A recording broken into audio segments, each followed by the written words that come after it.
Hello बच्चों, कैसे हैं आप सभी। आशा करता हूँ आप सभी अच्छे होंगे। आज हम लोग कक्षा 7 का चैप्टर 7 जिसमें टॉपिक है एकीक नियम यानी कि यूनिटरी मेथड, इस टॉपिक को आज अच्छी तरह से कंप्लीट करेंगे। इसमें प्रश्नावली 7.1 यानी कि एक्सरसाइज 7.1 को दो पार्ट में हम कवर करेंगे, क्योंकि 18 प्रश्न है कुल। ठीक है, तो कुल प्रश्न 18 है, तो हम दो वीडियो में कंप्लीट करेंगे। यानी कि एक वीडियो में हम करेंगे 1 से 9 तक प्रश्न और दूसरा पार्ट में हम करेंगे 10 से 18 तक प्रश्न। ठीक है बच्चों, तो चलिए बच्चों, ये जो है अध्याय 7 है एकीक नियम, इसे इंग्लिश में यूनिटरी मेथड कहते हैं। तो आज प्रश्नावली 7.1 करेंगे। ठीक है, तो चलिए शुरू करते हैं। तो बच्चों देखिए यहाँ पर प्रश्नावली 7.1 पहला प्रश्न। तो पहला प्रश्न में प्रश्न क्या है, देखिए 6 किलो चीनी का मूल्य 216 रुपया है। 9 किलो चीनी का मूल्य ज्ञात कीजिए कह रहा है। यानी कि प्रश्न है कि 6 किलो चीनी का मूल्य यदि 216 रुपया है तो 9 किलो चीनी का मूल्य कितना होगा। तो बच्चों निकालेंगे, सबसे पहले लिखेंगे 6 किलो चीनी का मूल्य बराबर कितना दिया है बच्चों, 216 रुपया है। ठीक है, तो 6 किलो चीनी का मूल्य यदि 216 रुपया है तो हम निकालेंगे, क्या निकालेंगे, 1 किलो चीनी का मूल्य बराबर क्या लिखेंगे बच्चों, लिखेंगे ये वाला से भाग करेंगे इसको। ठीक है, यानी कि 216 बटा में 6 हो जाएगा। ठीक है, अब आगे लिखेंगे 6 किलो चीनी का मूल्य लिख दिए 216, तो 1 किलो चीनी का मूल्य लिख दिए 216 बटा 6। अब क्या लिखेंगे बच्चों, अब लिखेंगे तो 9 किलो हमें निकालना है, तो लिखेंगे इसीलिए ये वाला चिन्ह लिखिए, इसीलिए का चिन्ह 9 किलो चीनी का मूल्य बराबर 216 बटा में 6 गुना में 9। ठीक है, जो इससे निकालेंगे इसे यहाँ पे लिखेंगे। अब बच्चों काटेंगे, कैसे काटेंगे, 2 से काटते हैं, 2 तिया 6, तो 2 इकाई 2। यहाँ पे देखिए बच्चों 1 है तो 1 तो जाएगा नहीं, तो 6 को भी साथ में लेंगे यानी कि 16 हो जाएगा। 2 संख्या साथ में लेंगे तो जब भी 2 संख्या साथ में लेते हैं तो बीच में 0 लगेगा, और उसके बाद करेंगे 2 8 16। ठीक है, अब यहाँ पर क्या बचा है, 3 इकाई 3, 3 तिया 9। ठीक है, यानी कि 108 गुना 3 बराबर कितना हो जाएगा बच्चों, गुना यदि हम करेंगे तो हो जाएगा 108 गुना 3। ठीक है, तो 3 8 24, तो 4 लिखेंगे, 2 हासिल, 3 शून्य शून्य और 2 जोड़ेंगे तो 2 लिखेंगे, 3 इकाई 3, यानी कि क्या हो गया बच्चों, यहाँ पर आंसर रुपया 324 हो गया। ठीक है, यदि यहाँ पर 2 से मैंने कैसे इसे काटा ये जानना चाहते हैं तो देखिए 2 से यदि 216 को भाग देंगे तो कैसे जाएगा, 2 इकाई 2। ठीक है, ये पूरा काट गया। अब देखिए बच्चों यहाँ पर 1 है तो 1 उतारे, अब 2 से 1 तो भाग नहीं ना जाएगा, तो क्या करेंगे, 6 को भी उतारेंगे। तो जब भी 2 संख्या साथ में उतरता है तो हम यहाँ पर 0 लगाएंगे। ठीक है, और उसके बाद 16, 2 का पहाड़ा में कितना बार में आता है वो लिखेंगे, 2 8 16। ठीक है, अब पूरा कट गया यानी कि 108, तो मैंने यहाँ पर 108 से ऐसे ही काटा था। ठीक है, तो ये आ गया आपका 324। अब लास्ट में लिखेंगे, ये लिखना अनिवार्य है ताकि आपको अच्छा इंप्रेशन भी मैथ में लगे। ठीक है, अतः 9 किलो चीनी का मूल्य 324 होगा। ठीक है, यहाँ पर आपका आंसर समाप्त हुआ। अब अगला प्रश्न, प्रश्न नंबर 2। क्या प्रश्न है देखिए, एक मशीन 1 घंटे में 20 किलोग्राम गेहूं पीसती है, उसे 40 किलोग्राम गेहूं पीसने में कितना समय लगेगा। यानी कि प्रश्न कह रहा है कि एक मशीन 1 घंटे में 20 किलोग्राम गेहूं पीसती है, तो 40 किलोग्राम गेहूं पीसने में कितना समय लगेगा। तो लिखेंगे सबसे पहले 20 किलोग्राम, किलोग्राम को क्या लिखेंगे किग्रा, यानी कि की से किलो, ग्रा से ग्राम।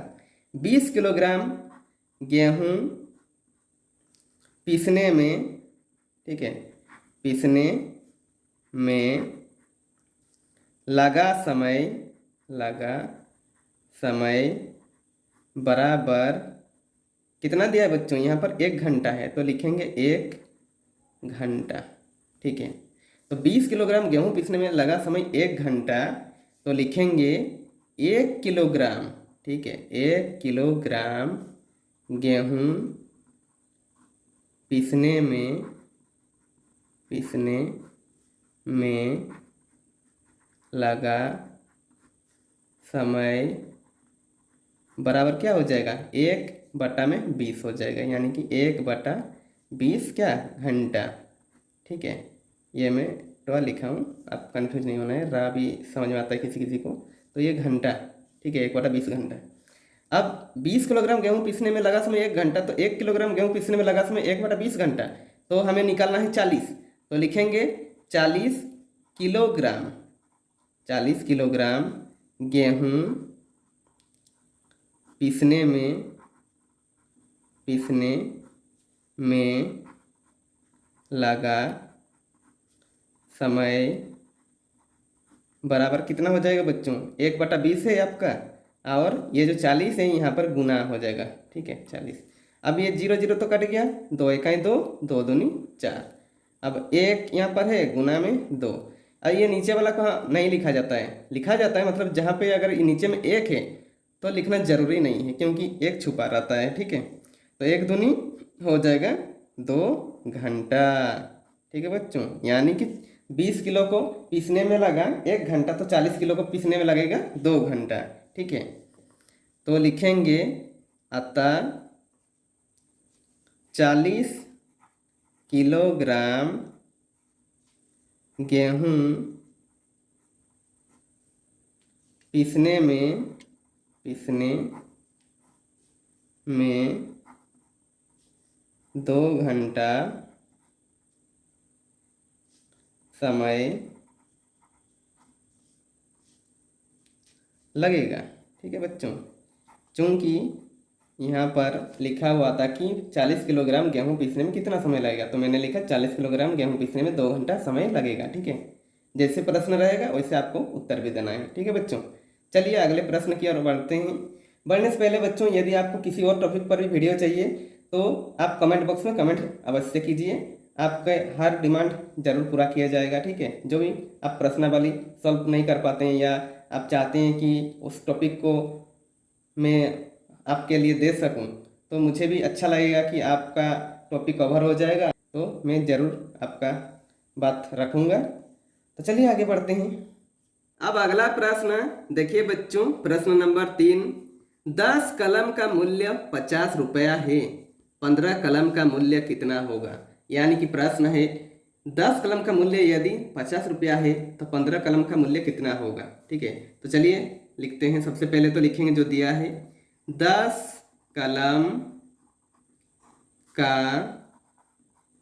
मूल्य बराबर 50 रुपया, ठीक है बच्चों। तो 10 कलम का मूल्य यदि 50 रुपया है तो पहले तो 1 कलम का निकालेंगे, 1 कलम का मूल्य बराबर 50 बटा कितना हो जाएगा, 10 हो जाएगा, ठीक है। तो देखिए अब 15 कलम का मूल्य निकालेंगे, क्योंकि 10 कलम का ये मूल्य यदि 50 रुपया है तो 1 कलम का मूल्य हो जाएगा 50 बटा 10, तो इसीलिए 15 कलम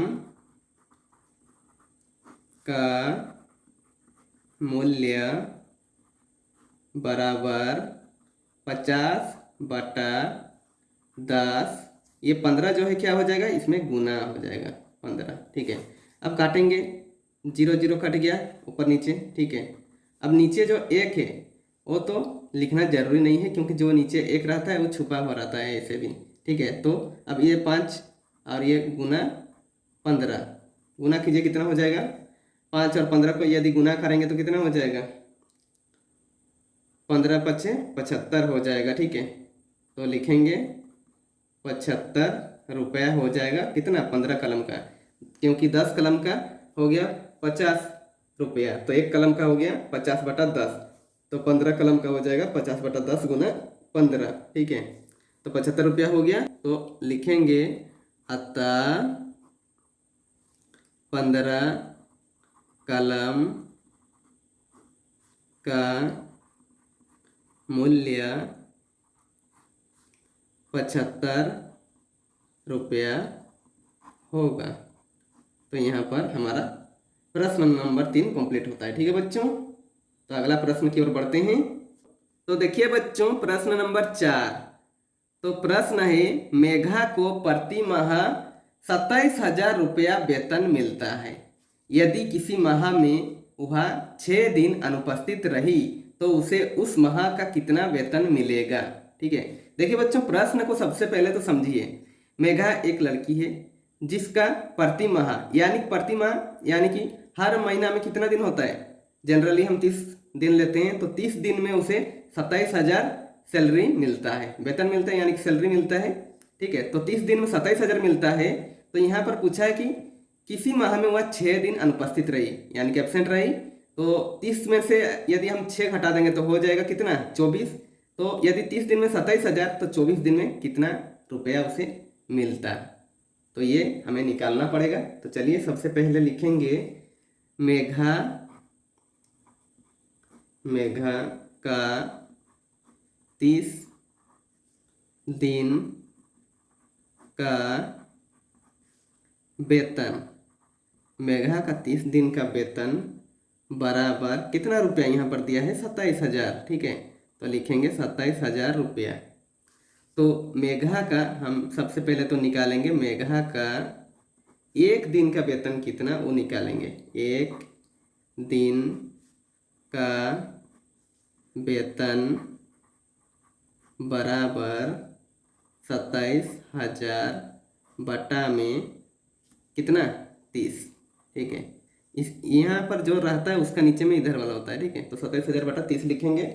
अब सबसे पहले तो निकालेंगे 6 दिन वो अनुपस्थित रही, तो सबसे पहले तो निकालेंगे क्या, प्रति माह 30 दिन होता है, तो 6 दिन अनुपस्थित रही 30 दिन में, तो निकालेंगे 6 दिन अनुपस्थिति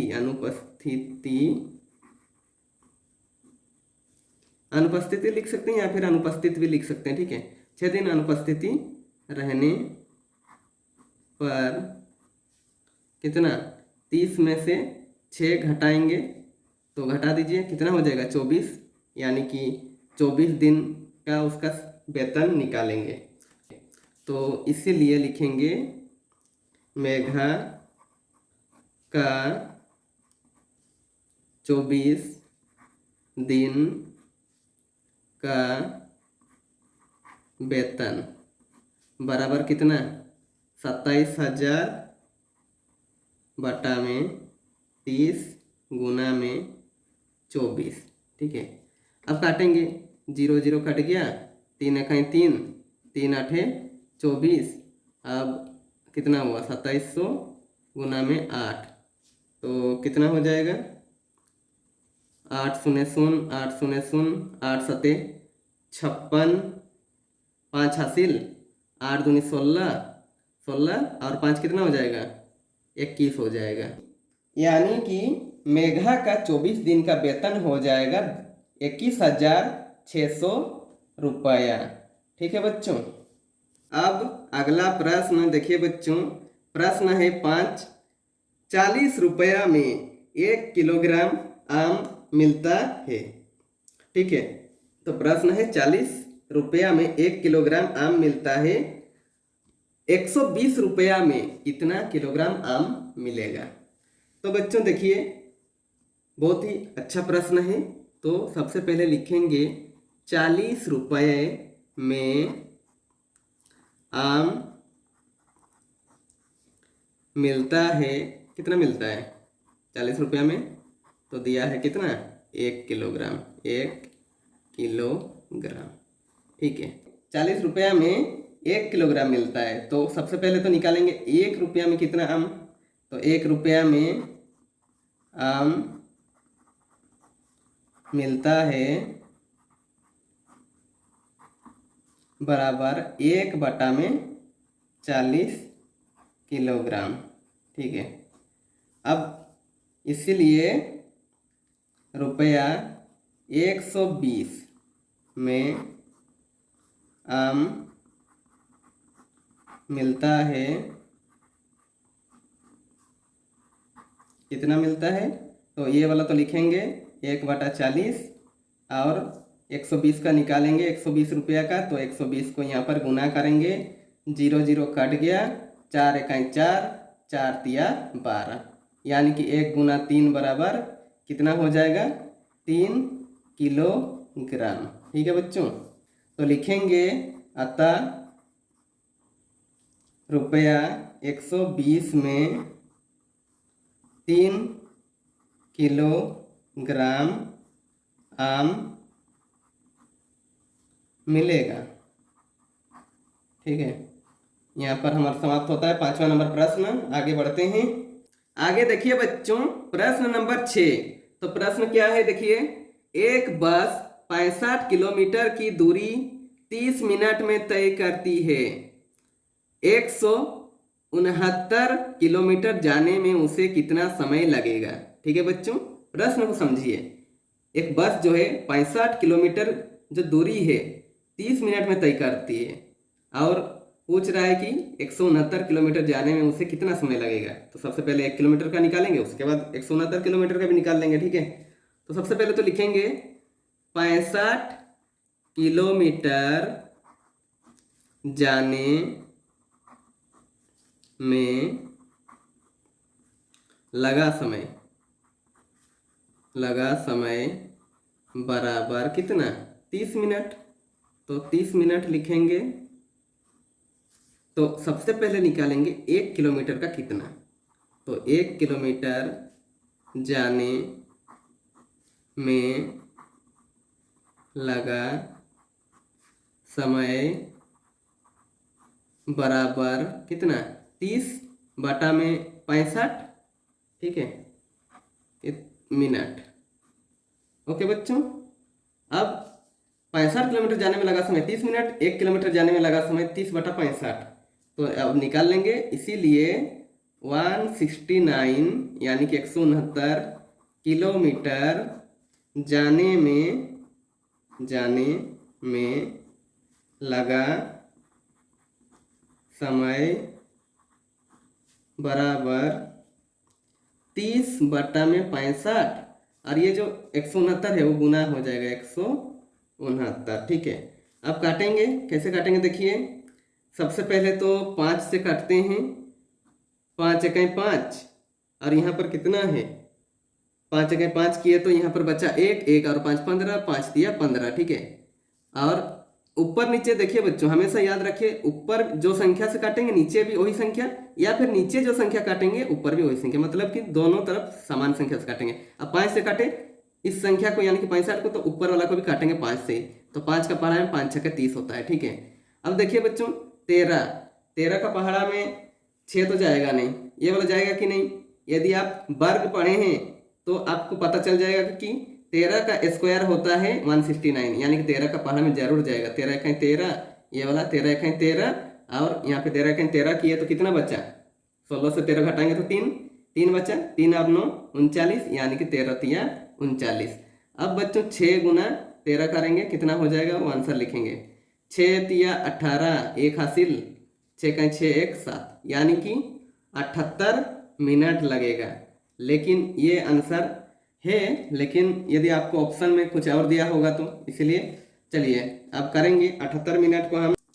तो देखिए सबसे पहले 1 घंटा का कितना होता है, तो 60 मिनट होता है। ठीक है, तो 1 घंटा का यदि 60 मिनट होता है तो यहाँ पर हमारा 78 मिनट आया है आंसर। तो क्या लिखेंगे 60 मिनट जोड़ कितना मिनट करेंगे 78 में 8 और 1, तो हो जाएगा 78 मिनट। ठीक है बच्चों, तो यानी कि 60 मिनट यानी कि 1 घंटा, और 18 मिनट यहाँ पे लगा देंगे, तो यानी कि उससे लगेगा 1 घंटा 18 मिनट। ठीक है बच्चों, तो लास्ट में लिखेंगे अतः 169 किलोमीटर जाने में बस को 1 घंटा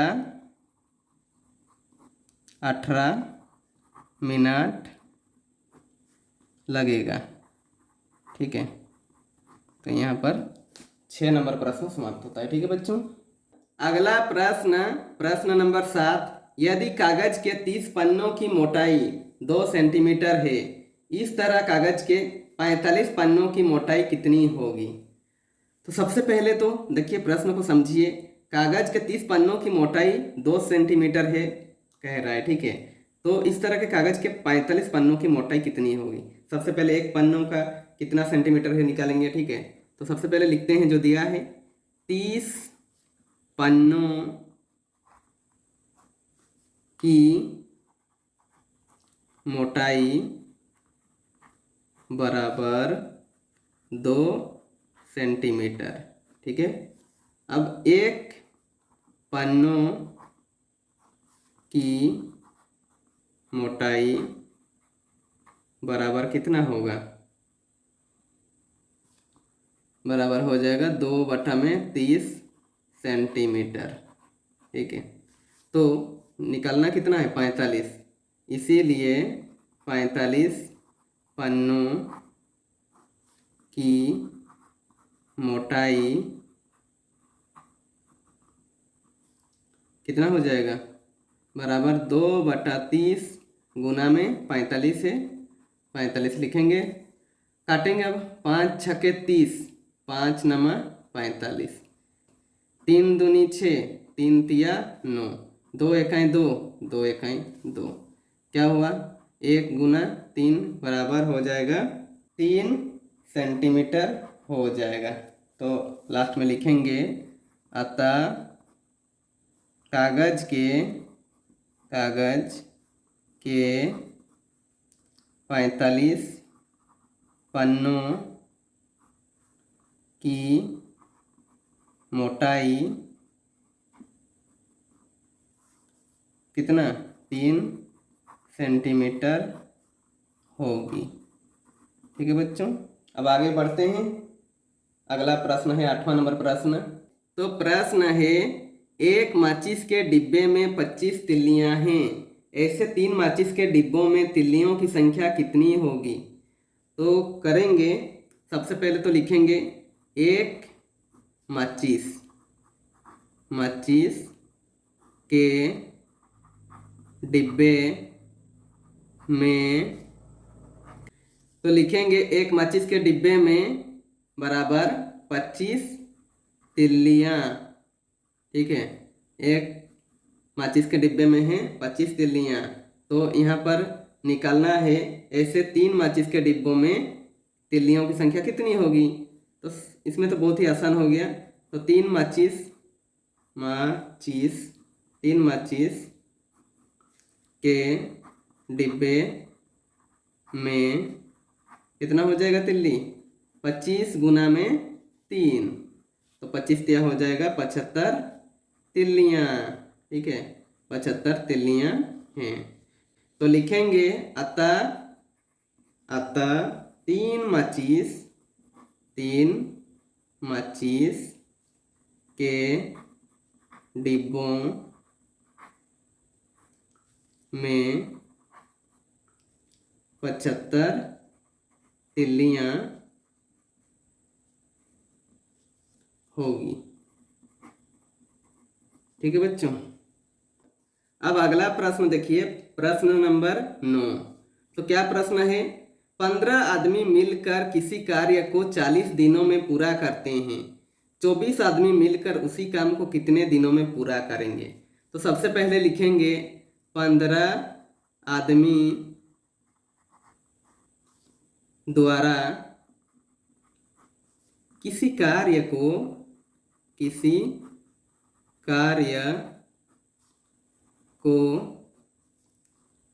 करने में लगा समय बराबर कितना 40 दिनों में लिखा था, यानी कि 40 दिन। ठीक है, तो 15 आदमी द्वारा किसी कार्य को करने में लगा समय 40 दिन, तो एक आदमी द्वारा किसी कार्य को करने में लगा समय कितना लिखेंगे? एक आदमी द्वारा बराबर 40/15। ठीक है, इसीलिए 24 आदमी द्वारा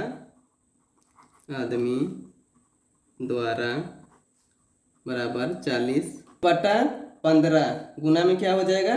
24 हो जाएगा। अब इसे काटेंगे। ठीक है, तो देखिए काटते हैं। 5 तिया 15, 5 अठे 40। अब 3 और 8 तो कटेगा नहीं, 3 से 24 काटेगा, बिल्कुल काटेगा। काटते हैं, 3 कहीं 3, 3 आठे 24। तो कितना हो जाएगा बच्चों? 8 गुना 8 बराबर हो जाएगा आपका 64। तो 64 क्या है? दिन है। ठीक है, तो इधर लिखेंगे, अतः 24 आदमी मिलकर उसी कार्य को 64 दिनों में पूरा करेंगे। ठीक है, पूरा करेंगे। ठीक है बच्चों, तो देखिए बच्चों आज हमने 1 से 9 प्रश्न तक किया। ठीक है, अब अगला पार्ट में 10 से 18 प्रश्न तक करेंगे और ये पार्ट कंप्लीट करेंगे। ठीक है बच्चों, मुझे उम्मीद है ये वीडियो आपके लिए बहुत ही हेल्पफुल रहेगी। यदि वीडियो पसंद आए तो लाइक कीजिए और ऐसे ही बेहतर वीडियो पाने के लिए आप इस चैनल को सब्सक्राइब कर दीजिए और बेल आइकन को दबा दीजिए ताकि मेरे सारे वीडियो आप तक पहुंचती रहेगी। और हो सके कैसी लगी वीडियो कमेंट बॉक्स में कमेंट करके ही बता सकते हैं।